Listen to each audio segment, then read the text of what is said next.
Happy Wednesday, Fit Fam. Coach Taylor here taking you through our Wednesday workout. We're going to be focusing on some pull and a decent amount of squats, so definitely going to be feeling this one in our legs. Let's begin with our warm-up and get ready for this workout. In our warm-up today, we're going to do 3 rounds of 4 different exercises.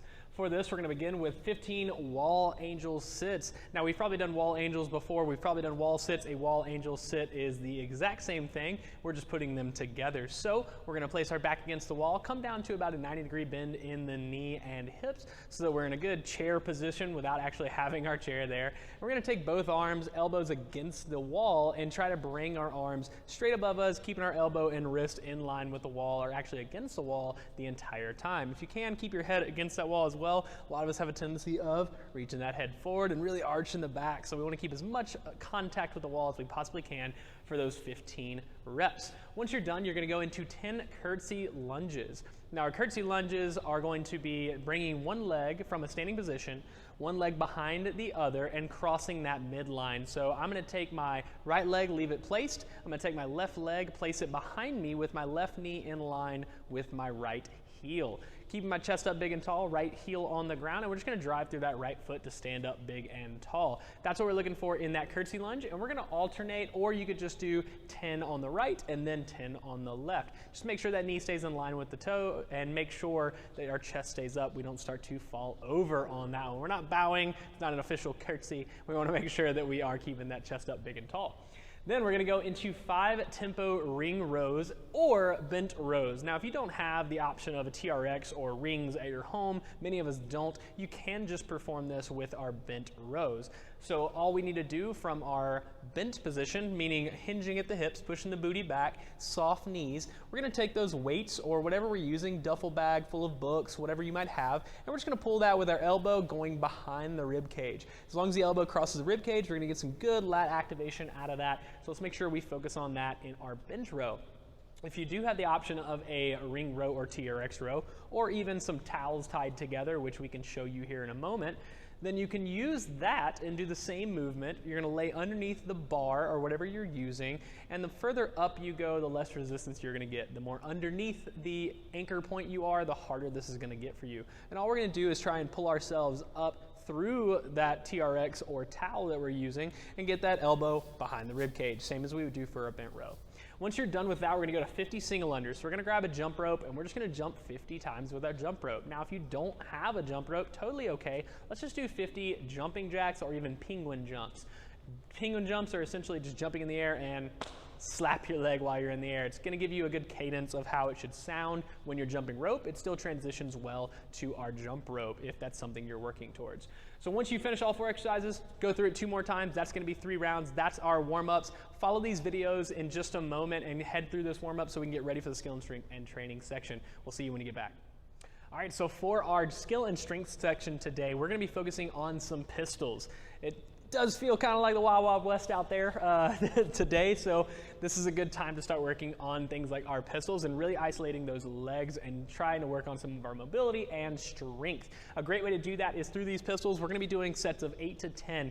Our goal here is to get to 8 and feel like we can physically not do any more. Now, if you're getting to 10 and think you can do probably 1 or 2 more reps, let's maybe add some weight or some range to your movement so it becomes a little bit more challenging to you, because we should feel some challenge in each one of these. So we're going to do 8 to 10 box step downs. We're going to begin on our left or right side, doesn't matter. We're looking for equal love on both sides. So we're going to step down from a chair, from a box, from whatever you have around the house to be able to come straight down, nice and controlled, barely tap the ground with the opposite foot, and then raise back out of that. We're really focusing on the eccentric part of this, so really the step down portion, so you can use that lower leg to help assist you back up, okay? Because we're going to focus on the concentric next. So once you finish with those box step downs, then we're going to go to our concentric only pistols, meaning we're just going to sit down in a chair to a low stool, something as low as we possibly can go, and we're just going to practice raising out of that with 1 foot on the ground.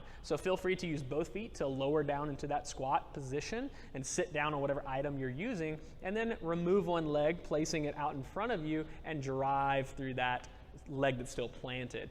We're going to repeat the same thing on the right side. That's all we're really looking for. So left then right, or right then left, whatever fits you better. And then at the end, after you've done both sides, we're then going to do a Superman T hold. Now, you've probably done a Superman exercise before where we raise our chest up, squeeze our glutes, and try and flex our hamstrings and our calves and really raise and bow our body with just our hips on the ground. It's the exact same movement, except now we're going to take our arms and we're just going to go out with a T. Thumbs are going to be pointing behind you, and if you're on the ground, that's going to be pointing to the sky. And really think about trying to pull those shoulder blades together as you do this. And we're just going to hold that for 45 seconds.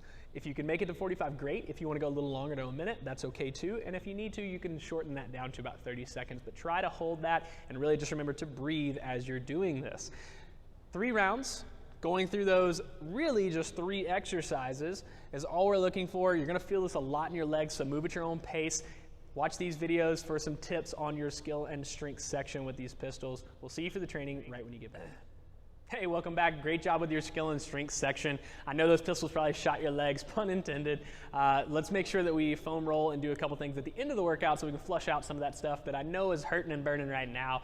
Right now, we're going to work towards our training section, so let's head that direction. We're going to start off with 50 double unders. Now, if you cannot perform a double under, which is 1 jump and 2 swings with our jump rope, if you're unable to do that right now, totally fine. What we're going to do is ×3 for our single unders. So that would mean 150 single unders. It's a lot of jumping. Again, if you don't have a jump rope, just jump up. If you want to practice your double unders, jump in the air. Remember those penguin taps from the warm-up. Instead of 1 tap, we're going to do 2 taps. That way you can hear that as you're in the air. Next, we're going to go straight into 20 split squats with a curl. If you want to scale that up, you can make that a Bulgarian split squat by simply elevating the back leg. With our split squats, I'm just going to have you take a knee. From that kneeling position, we're just going to stand up. That should be a perfect split squat for us.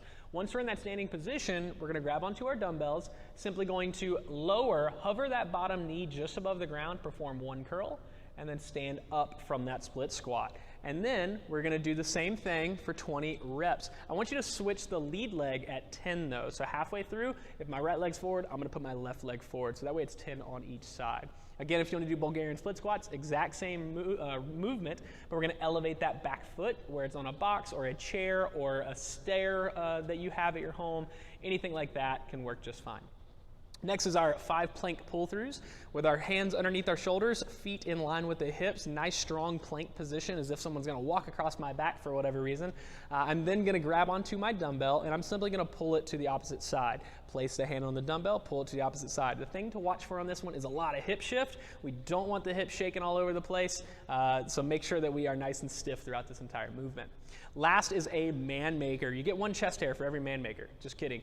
But for our man makers or people makers, we're going to perform a lot of different movements. This is a burpee on steroids, but we are going to try and do this as fluidly and fast as we possibly can. What this move incorporates is going to be 2 push-ups, 2 renegade rows, essentially a burpee, clean, and a press. So that's going to be a cluster, a clean to a thruster. It's a lot of moving pieces. Things to keep in mind are definitely a good plank position at the bottom, 1 good renegade row, another good renegade row, and 2 push-ups. If you want to break that up however you want, totally fine. Make sure your push-ups are nice and solid, so if you need to drop to the knees on any of that, renegade or push-up, that's okay. You're going to bring your feet in outside of the weight. We're going to clean the weight up to our shoulders.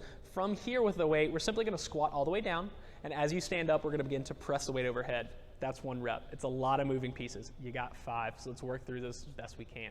Once you're done with the skill and strength section, we're going to move into our afterburner, which is simply going to be some quad stretching, a little bit of foam rolling, and a little bit of lat mobility as well. So some mobility work when we get done with this workout to flush out some of that bad stuff that might be coming out of the muscles is going to make you sore tomorrow. And you're going to need it today because trust me, these pistols are going to be challenging on those legs. You probably already felt that. So when you get back from this training section, we'll move into our afterburner.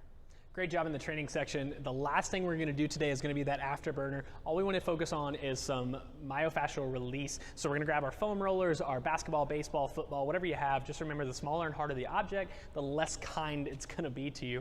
And all we're going to hit is our quads, our calves, our lats, and our glutes. So a lot of focus on the legs, front side, back side, lower leg, and a little bit of that lat as well. Follow the video so you guys can see how to stretch out and flush out some of that so you're not so sore tomorrow. Do us a favor when you're done with today, go online and let's post how we're doing some of these workouts. Let's post our times. This is a time to come together as a community and share our successes with each other and how we're innovating our workouts so that we can help each other work towards our fitness goals. Thank you guys again. I'm Coach Taylor. I'll see you again soon.